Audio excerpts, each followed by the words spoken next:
Charlie McKinney. Charlie. And I'm your co-host, Linda Frazier. Linda, welcome to this program in the series, On the Other Hand. Pigeon Signed English developed when hearing people using English and deaf people using ASL lived and worked in close proximity. PSE has characteristics of both ASL and English.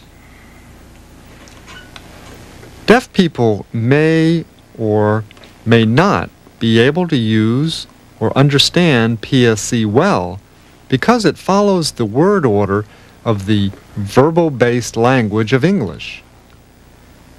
When deaf and hearing interact, most deaf people will change their signing to accommodate hearing people. Often, when I'm introduced to someone, I will ask if they're hearing or deaf. If the person is hearing, I will automatically sign an English word order for them. I really do. This is called code switching and is an accommodation we all make when addressing another person. It is like talking in a certain way to a mechanic, another way to a lawyer, and yet another way to a baby. You accommodate the person you are addressing so that communication is as clear as possible. You know, code switching also happens in ASL and deaf culture too. In this program, I use a more formal, correct style of ASL, PSE for teaching. With my friends, my signing is more casual and abbreviated style. For drama and entertainment, I use a different, larger, humorous and expressive style for clarity. All languages have different styles of presentation. Most people just don't stop to think about it.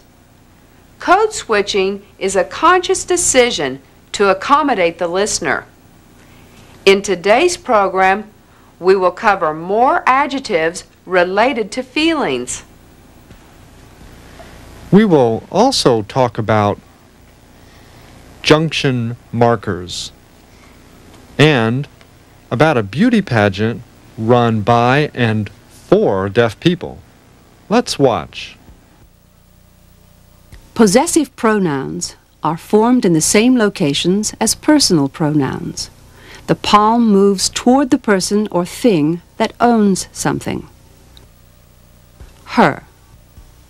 Her back is sunburned. His.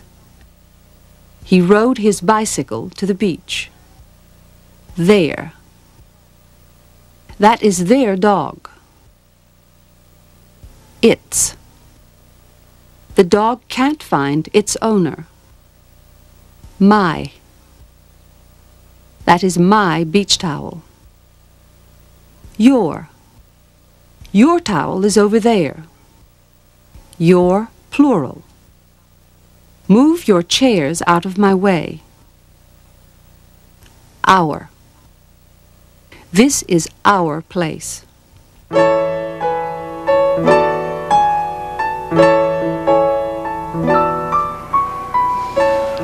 Let's turn off the TV and talk about the first day at your new school. Yeah, this show's dumb. It's really boring. I can show you signs for adjectives while we talk about tomorrow. As you know from English, adjectives are used to describe things or feelings. David, you just said that TV program was dumb and boring. The sign for dumb is this. And the sign for boring is this. Those are funny signs. Dumb looks like you're knocking some sense into yourself, and boring looks like you're drilling a hole in your nose. That's a good way to remember them. Another way to sign boring is this. Boring. This sign looks like the sign for dry because when something is boring, it is usually dry in nature, not interesting. Interesting. That's an interesting sign. What's the sign for funny? Well, that's easy. The sign for funny is like this. Funny. And a similar word, fun, is like this, fun. David, do you think you'll have fun at your new school tomorrow? I don't know. All I really feel is scared. How do you sign feeling scared? Like this. Feel scared. It's all right to feel scared, but try not to worry about it. Worry. That's made with 2 W's. Worry. I just hate being lonely. I hate leaving my old friends. And I hate moving. Hate is such a strong word. And it's a strong sign, too. Hate.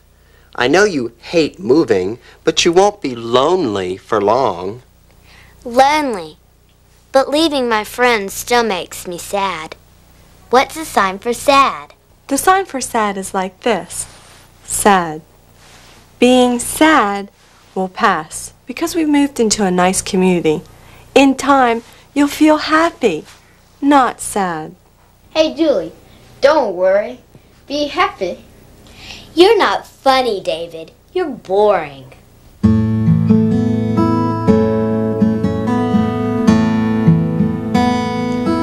How can you tell when one sentence or idea in sign language stops and another sentence or idea begins? When you talk, it is your voice inflection that pauses and separates the parts of your sentences. In sign language, there are 4 things that indicate the end of a thought or idea. These 4 ways, change in sustained facial expression, pauses, a shift in body position, and a change in location of signing. These 4 ways are used to give structure to a signed sentence. Watch as I demonstrate each one. Number 1, a change in facial expression. The picnic was canceled because it rained all day. Number 2, use of pauses. Understand sometimes that pauses are very slight. As you become more skilled in reading sign, you'll be able to catch them. We played cards, sat around, and chatted. Thirdly, your body can also show the end of a thought or idea. At the end of a question, the person may lean forward expecting an answer. For example, did you have a good time? At the end of a sentence, the body is relaxed to mean you are through talking and are waiting for the other person to speak. Oh yes, we had a good time. And lastly, a signer can use a change in location and signing to indicate a change of ideas. We played a game, ate chicken, and watched caption TV.